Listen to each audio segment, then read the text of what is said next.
Suppose एक spaceship 1000 kilometre पर second की स्पीड से स्पेस में ट्रेवल कर रहा है और दूसरा स्पेसशिप उसके पीछे 500 किलोमीटर पर सेकेंड की स्पीड से जा रहा है। तो दूसरे स्पेसशिप के रेफरेंस में पहला वाला 500 किलोमीटर पर सेकेंड की स्पीड से आगे जा रहा होगा। अब सपोज एक स्पेसशिप अगर लाइट की हाफ स्पीड 0.5 टाइम्स सी से ट्रेवल करे तो क्या उसके रेफरेंस से देखने पर लाइट की स्पीड 0.5 सी हो जाएगी? इसका आंसर है नहीं। जैसा कि हमने लास्ट वीडियोस में समझा कि किसी भी इलेक्ट्रोमैग्नेटिक वेव की स्पीड हमेशा सी ही होगी। मैक्सवेल्स इक्वेशन किसी फ्रेम ऑफ रेफरेंस पे डिपेंड नहीं करती।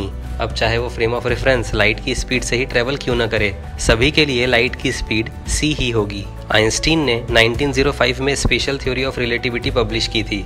इसके दो पोस्टुलेट्स हैं। फर्स्ट पोस्टुलेट है सभी इनर्शियल फ्रेम्स ऑफ रेफरेंस के लिए फिजिक्स के लॉज एक जैसे होंगे। इनर्शियल फ्रेम ऑफ रेफरेंस का मतलब है नॉन एक्सेलरेटिंग यानी कि कांस्टेंट या जीरो स्पीड वाले frames of reference. Second postulate है किसी भी इनर्शियल फ्रेम ऑफ रेफरेंस से मेजर करें तो वैक्यूम में लाइट हमेशा सी की स्पीड से ही ट्रेवल करेगी, जैसे कि अर्थ, सन या वो स्पेसशिप जो 0.5 सी से स्पेस में ट्रेवल कर रहा है। ये सभी इनर्शियल फ्रेम्स ऑफ रेफरेंस हैं। तो किसी से भी खड़े होकर अगर हम मेजर करें तो लाइट की स्पीड हमेशा सी ही मिलेगी। इस थ्योरी के नाम में स्पेशल इसलिए लगा हुआ है क्योंकि ये स्पेशल सिचुएशंस में ही अप्लाई की जा सकती है जब फ्रेम्स ऑफ रेफरेंस कांस्टेंट या जीरो स्पीड से ट्रेवल कर रहे हों। बट इन सिंपल से दिखने वाले पोस्टुलेट्स से कुछ वियर्ड से फैक्ट्स सामने आए, जैसे कि हम जानते हैं speed into time equals distance, but light के केस में स्पीड हमेशा कांस्टेंट है। तो ऐसे में टाइम और डिस्टेंस को ही चेंज होना पड़ेगा। टाइम के चेंज होने को टाइम डायलेशन कहेंगे और डिस्टेंस के चेंज होने को लेंथ कॉन्ट्रैक्शन। सपोज आप अर्थ में हैं और आपका फ्रेंड टॉम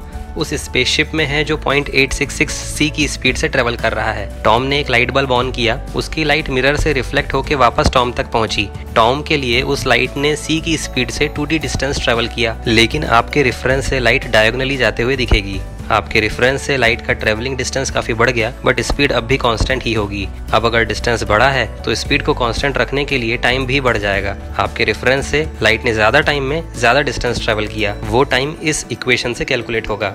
आपके पर्सपेक्टिव से 2 सेकंड का टाइम बीत चुका होगा, बट टॉम के पर्सपेक्टिव से सिर्फ 1 सेकंड का। इसी को टाइम डायलेशन कहते हैं। इससे एक और कॉन्सेप्ट का जन्म हुआ कि यूनिवर्स में कोई एब्सोल्यूट सिमिल्टेनियटी नहीं है। इसका मतलब ये हुआ कि जो सारे इवेंट्स आपके लिए साइमल्टेनियस होंगे वहीं टॉम के लिए वो इवेंट्स साइमल्टेनियस नहीं होंगे। सपोज आपके पर्सपेक्टिव से अर्थ में कोई वॉल्केनिक इरप्शन और एंड्रोमेडा गैलेक्सी में एक स्टार का फॉर्मेशन, ये दोनों इवेंट्स इस मोमेंट ऑफ टाइम में हुए हैं, बट टॉम के लिए ये इवेंट्स पास्ट में हो चुके हैं या फ्यूचर में होने वाले होंगे। बट ये जरूरी नहीं कि टॉम के लिए भी ये दोनों इवेंट्स साइमल्टेनियस होंगे। इस कॉन्सेप्ट के बारे में हम डिटेल में नेक्स्ट वीडियो में बात करेंगे। टाइम डायलेशन के बाद एक और वियर्ड कॉन्सेप्ट है लेंथ कॉन्ट्रैक्शन। प्रीवियस एग्जांपल से ही समझते हैं।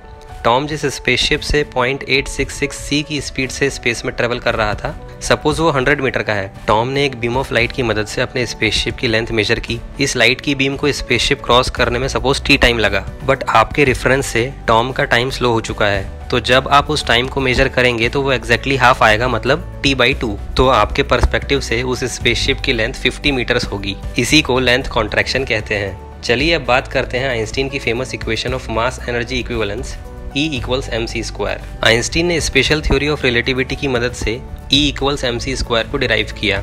सन या स्टार्स से प्रोड्यूस होने वाली एनर्जी इसी इक्वेशन को फॉलो करती है। सन में every second 600 million turns hydrogen fuse होके 596 मिलियन टन्स हीलियम में कन्वर्ट हो रही है और बाकी 4 million turns heat and light energy में कन्वर्ट हो रही है। सन से निकलने वाली एनर्जी इसी रिएक्शन का रिजल्ट है। जैसे स्टार्स में मास को एनर्जी में कन्वर्ट किया जाता है, वैसे ही एनर्जी को भी मास में कन्वर्ट किया जा सकता है। फॉर एग्जाम्पल, जब फोटॉन्स और इलेक्ट्रॉन्स को सफिशिएंट एनर्जी से कोलाइड कराया जाता है, उनके साथ 2 नए मैटर एंटीमैटर पार्टिकल्स क्रिएट हो जाते हैं। यहाँ पे एनर्जी मास में कन्वर्ट हो रही है। LHC जैसे पार्टिकल एक्सेलरेटर्स ऐसे ही नए पार्टिकल्स की खोज करते हैं।